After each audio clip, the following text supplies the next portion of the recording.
Marcy Langlois has a remarkable story of hope, resilience, and recovery from almost unsurmountable challenges. Starting from early childhood, she underwent more than 20 surgical procedures to address her cleft lip and palate. As Marcy progressed through Catholic grade school, she then had to confront another layer of self-discovery, her attraction to girls rather than boys. Confusion and shame about her sexuality reinforced already entrenched beliefs of being worthless and unlovable. And then began a decade-long struggle with alcoholism that resulted in the loss of employment, devastated relationships, and a battle with chronic illness that almost cost her life. But then at the age of 27, her amazing journey of recovery began by embracing sobriety. Today, she lives a life filled with self-love and contentment. She and her wife have cultivated a beautiful, lasting relationship for over 20 years.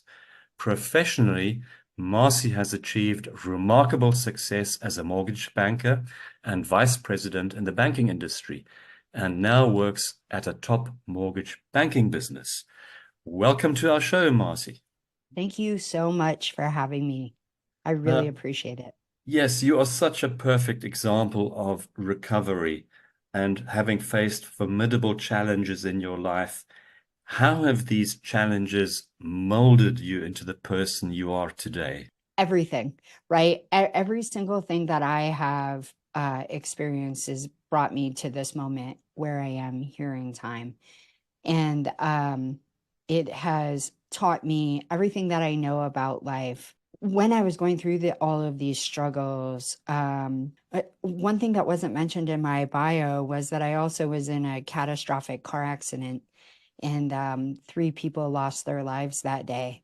When I was in the middle of all of these things, especially the 10 years after the car accident, I could not, for the life of me, see any hope. I could not see that I was maybe in the process of expanding, growing, learning. I just saw the darkness. I only saw the darkness. And until I got clean and sober, I had no other perspective on life other than really a victim mentality of why had all of this happened to me? Why did I have to go through all of these things? Why me? Why me? Why me? Right? And that kept me stuck for so long. But once I was able to get clean and sober and be able to start thinking differently in a much more clear, cohesive way, then I was able to start to shift what my experience had been into understanding that part of life is suffering, right? We learn through our suffer and our struggle, and we evolve to be the person we're intended to be by having the experiences that we have. And I couldn't see that for years and years, but now I have a clear grasp on that. So what was there a particular trigger that moved you away from this why me dilemma? Yeah, I got into therapy. My body really started breaking down after I'd been clean and sober for really within the year, the first year of getting clean and sober. I've been clean and sober now for 21 years. And so within the first year though, my physical body started breaking down. I started having chronic sinus infections, psoriasis all over my body, heart palpitations, insomnia, like 10 to 15 panic attacks a day. I was a disaster. And what I learned is that what was happening with my body is that actually it was the trauma that was stored in my body, and it was trying to get out, and it was making me sick to get my attention. So I ended up going to therapy, and in that process of self-discovery, that's where I was able to start understanding things differently. And really, that's when my spiritual practice really developed, right? Like I had to start assigning purpose and meaning to my life in order to make sense of what had happened to me.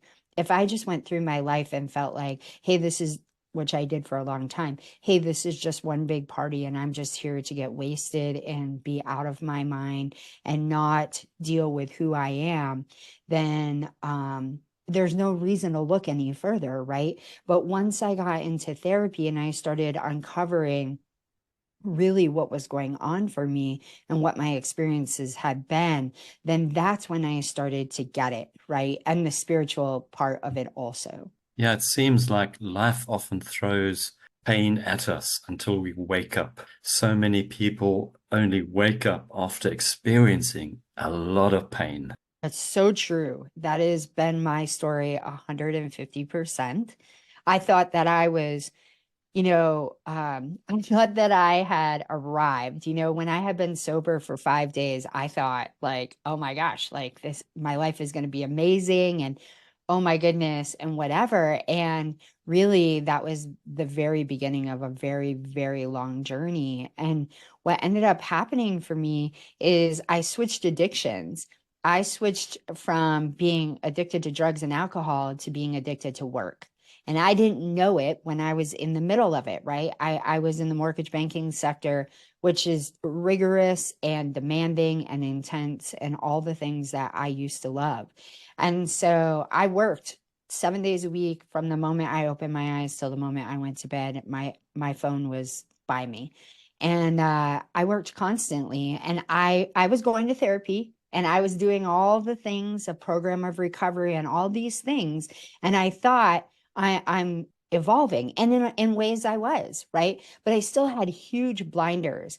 And what happened is exactly what you just said is 3.5 years ago, it was like, right? My body was like, hey, no more, right? I had been pushing myself and pushing myself, and I had all these clues. I was dealing with chronic illness. The chronic illness has been going on a lifetime, but I kept telling the naturopath, just give me whatever supplement you need to give me. I'll meditate 30 minutes every day. You give me the supplements and I can live my life. It doesn't work like that, Yeah, right? no. It doesn't. I mean, it seems so much the indoctrination in our society. Just give me a pill and take it away, instead of walking through that pain and trying to recognize what is that pain trying to tell me. Because there's such a Yeah. good saying, the body keeps the score. What's my body trying to tell me? What's wrong here? Where do I have to look at? Yes, and that's been my experience for the last 3.5 years. So what ended up happening is on February 6th of 2021, my body literally said no more. I had been having tremors and my heart was acting up and my breathing was labored in different ways. And I had all these seemingly unrelated symptoms for months. And I didn't tell my doctor for a while because I was scared. I was scared that she was going to tell me everything I didn't want to hear. And so I kept working. I kept working and I kept working. And finally, on February 6th, I literally could not do it another moment because I was having tremors in my brain that were so bad that I couldn't tell if my computer was moving, if my desk was moving, or if I was moving. And I was terrified and I raised the white flag and I just said, I need help. I called my manager and she said, you're probably really stressed. Take a long weekend and come back on Monday and I'll take care of everything for you while you're out. And so I was so grateful. And it was like, as soon as I hung up, the body was like, oh, good. Now you're paying attention. And for the next 40 days, I was bedridden. And what ended up happening is I had histamine intolerance and mast cell activation syndrome, which are both can be life threatening if left untreated. It's what leads to anaphylaxis. And there were 3 days in that stretch of 40 days that I felt like I was going to die. The symptoms were so severe. And it was also within those 40 days that I completely transformed my life. And I really got it at that point that the body was inviting me back to myself to see where and what needed my attention. Yeah. So how did you And change your life? Did you change jobs? Did you move locations? didn't go back to work for like about 6 or 8 weeks. And when I went back to work, I only went back to work 1 hour a day. And still today, I only work 2 hours a day, and I have a team that takes care of the things that they need to take care of so I can take care of what I need to. And that's how I run my business. And the rest of the time, I devote to healing and to my own clients. And it's just been a journey, a deep, deep dive into all the recesses of myself to figure out what is holding. Yeah, yeah, that is so amazing because this deep dive into self-reflection is what people so seldom do. They only do that when facing a really major life-challenging situation like a life-threatening diagnosis or losing a loved one, losing a job. But that doesn't have to be, really, does it? No, If you that's watch my for the first mission. signs, what's your body trying to tell you? Exactly. Yes, exactly. That's my mission, is like to help people know that if you're like the outside life that we see, that we have, right, is the indication of what's going on internally, Hmm. right? So that's the barometer. And if we can just pay attention to the barometer, right? So if you wake up and you're depressed and you struggle with depression, that's the barometer. It doesn't mean you need to go to the doctor and get medication. It could for some people, and I want to be careful about that. I don't want to diagnose people, but it doesn't have to always look that way. There's an alternative, and the alternative is to go inside instead of going externally. And the body will tell you all that you need to know. All of the answers and all of our wisdom are within.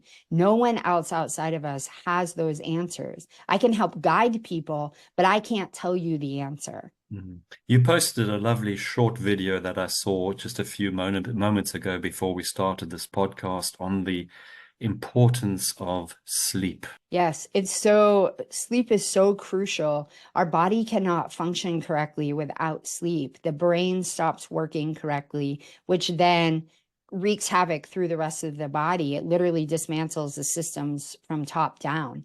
And so sleep is imperative. And sleep is one of these elusive things for most people. I cannot believe how many people I work with in my coaching practice that have trouble sleeping, whether it be have trouble falling asleep, staying asleep, whatever it is, all different varieties. Or the other is people sleep like 6 to 8 hours, but when they wake up, they're just as exhausted as they were before they went to sleep. So they didn't Yes. really ever sleep. Yes, I talk to a lot of people who have similar problems, feeling fatigued after waking up, not being able to fall asleep, waking up in the middle of the night, that sort of thing. And my theory is that a lot of it is this enormous world of distraction, social media, the digital media sort of bombarding us with information. But that I think is only one aspect of it. I would agree. I think that a lot of sleep stuff is nervous system dysregulation. And that speaks to what you're talking about, is like a piece of it is how our systems are bombarded constantly with incoming information, which we are not, that is not how our body is built. We're not designed to be flooded every moment of every day with information and stimulus. What happens is when the nervous system becomes dysregulated, and what I mean by dysregulated is that you're not able to return back to a state of ease. You stay in a state of stress. And that happens when we go through traumatic events in our life. The Mm. body starts trying to keep us safe to avoid ever experiencing those things again. So what it does is flips the system into chronic state of stress, which is, I'm going to watch for everything. Like no one or nothing's going to be able to get me.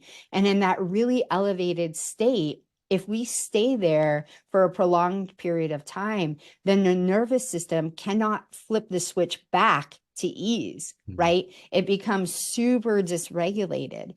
And as that happens, you're going to see more and more and more and more people have a problem with sleep, which is what we're seeing now. And then you add on the outside stimulus, just the stress of being alive in 2024, all of these other things, it just spells disaster. Yeah, yeah.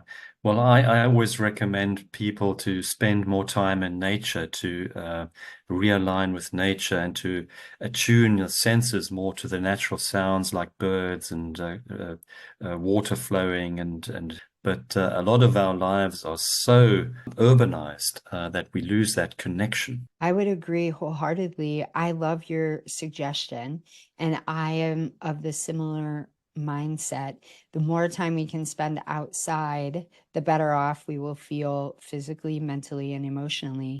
And in addition to all of those things, it's just living more intentionally. Mm, Like we have this idea that we're supposed to be busy all the time, right? Like busyness is like a badge of honor in America for sure, right? Like we're so excited about being busy that we schedule every minute of our children's day now. You know, kids start at 6 o'clock in the morning, they go to school, then they have like four activities after school.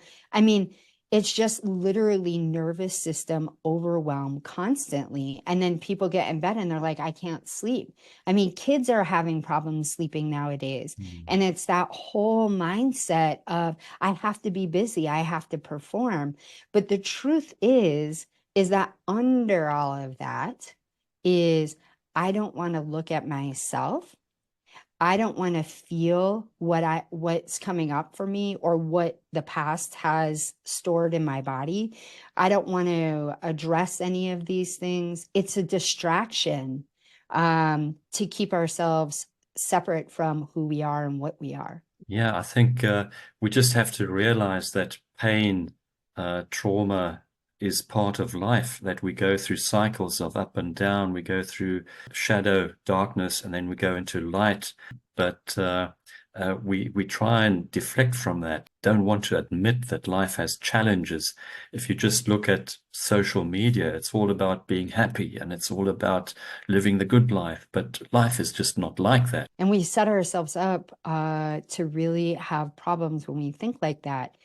What I've come to really uncover through my own work and working with clients is really that what I see the paradigm is that we go through life and we adopt these beliefs, either consciously or subconsciously, about who, what, where, when, all the things, right?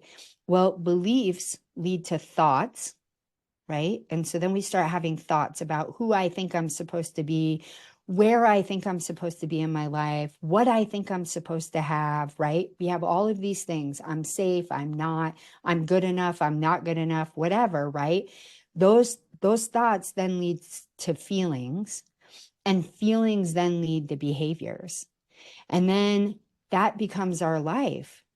Literally, the way we behave every single day creates the life that we see in front of us. But you have to go all the way back to the beginning to figure out what the beliefs are that drive you to get to the behavior, right? Yeah. Yeah. And unwinding all of that so that you can see what you're really dealing with. Yes, exactly. I mean, if you watch children at play, there's such passion in their activity and such joy in small things. And then when schooling starts, you get these children being pushed into patterns where they have to lose their childhood, lose their authenticity. And this goes on until, yeah, basically until the end of life.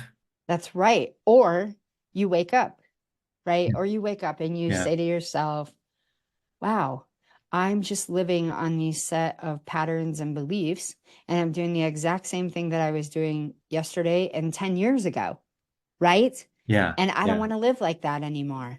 I mean, you had really traumatic things happening in your life. You mentioned this car accident, and this is a pattern a lot of people have. For instance, if they lose a loved one, or if they have a life-threatening diagnosis, why me? There's this cycle of having to transmute that process of shock and freeze. And some people obviously take longer than others.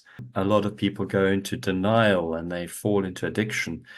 What advice would you give to people who are having a real challenge at the moment? The first thing is that there's always hope, right? Like There's always hope, no matter how dark the path is in front of you.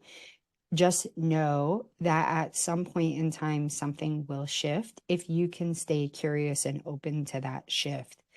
I think that's the most important thing that I can say about that. But like, if you want something specific to work on, then I would say start with your thoughts, right? Like, literally start with your thoughts. Every morning after the car accident, when I would wake up, I would say to myself, you've killed 3 people and you don't deserve to be alive. You don't deserve to breathe the air that you're breathing. And really, you don't deserve anything good in life, right?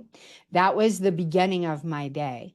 So there's nowhere to go with that, right? There's no way out of that, right? So I had to change what I was telling myself to be able to change my thoughts, my feelings, and my behaviors, right? To create a different life. So it all starts with the thought, well, really the belief. But if you can just get to the thought, then that will be able to help you transmute what you have going on. That is really powerful, to move away from that huge feeling of guilt, to change that narrative. How did you do that? A lot of work, a lot of work, a lot of therapy. But really, here's the story. Okay. This is probably one of the most amazing things that I've ever realized is our perception is everything, right?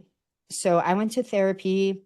I talked about the car accident. I did all of the modalities, EMDR, rapid resolution process, all the things, literally. I went all over the country. I went to check myself in to do some very intense trauma work at a rehab center twice. I mean, I've done all the things, right? But really, if I have to sum it up, what happens is my perspective changed, right? Nothing about my past has changed. The past happened as it happened. The only thing that has changed is the way that I perceive it. That's it.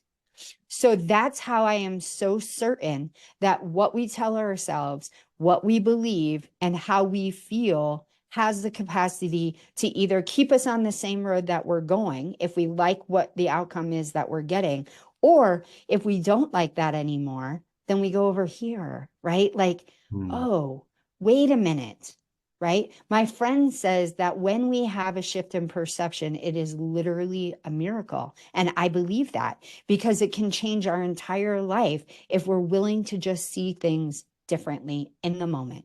Yes, yes. Just changing the perspective, which is so difficult sometimes, and yet so powerful. Yes, it is so difficult. Like, I don't want anybody to think that I did this like this, right? Like I Hmm. said, I went to therapy, I talked to people, I did a lot of journaling, I wrote so much. I spent so much time in nature by myself, not with, I didn't want to be around other people. Um, and I just kept working with myself, right? Just kept working with myself. Like, if I'm here and I'm alive and I didn't die in that car accident, why? Like, why, right? There's got to be some purpose in that, right? And then to develop meaning for my own life. Okay, so I'm here and I have a partner and I have a daughter. So then shouldn't I be making a meaningful way of life, right? Like, and kept working with myself through all of the old beliefs and integrating the new. And then really what was transformational for me also was, this whole idea about how we think things should be different than they are, right? Yeah, I don't know yeah. if you can relate, but every day I Absolutely. woke, Yeah. right? Hmm. Every day I woke up and I said, I want this to be different. I don't want that car accident to have happened. Like, literally, can I rewind it? What if only I would have, right? Those thoughts plagued me constantly. And I said to myself, I can't do this anymore. Like, literally, this is what has happened, Marcy. This Yes. is. And as desperately as you want this to be different, it cannot be. No. And so when I stopped wanting it to be different, I stopped resisting what was. And when you stop resisting what is and what was, then that's when opportunity opens. And that's where the perception shift can happen because you're no longer in resistance. You're moving from resistance to surrender to acceptance. Yes, yes. I think that is such an important message, such an important stage you have to go through. And some people obviously need more time until they have that moment of acceptance, of surrendering to what is. It was so great talking to you, Marcy. And how can people connect with you? I believe you're going to put some stuff in the show notes. Yes, I will. So, yeah, my websites and such, but I am on all social media. So, Facebook, TikTok, YouTube, Instagram. You can find me there. I post daily content, and all of my content, at least one time per day, will be like how to help yourself, right? Like, I just graze different topics and then I give you actionable items in the content that I provide on how you can transform whatever it is you're struggling with. So Yes. that's for free and people find it really helpful. So just following me on social media. If you want to coach or work with me, I do a free one-to-one call so we can see if we're a good fit. Because if I don't believe that I can help you, then I definitely want you to get to the right person. So That's great. And I want to acknowledge you, Marcy, for your authenticity and for sharing your story. thank you so much.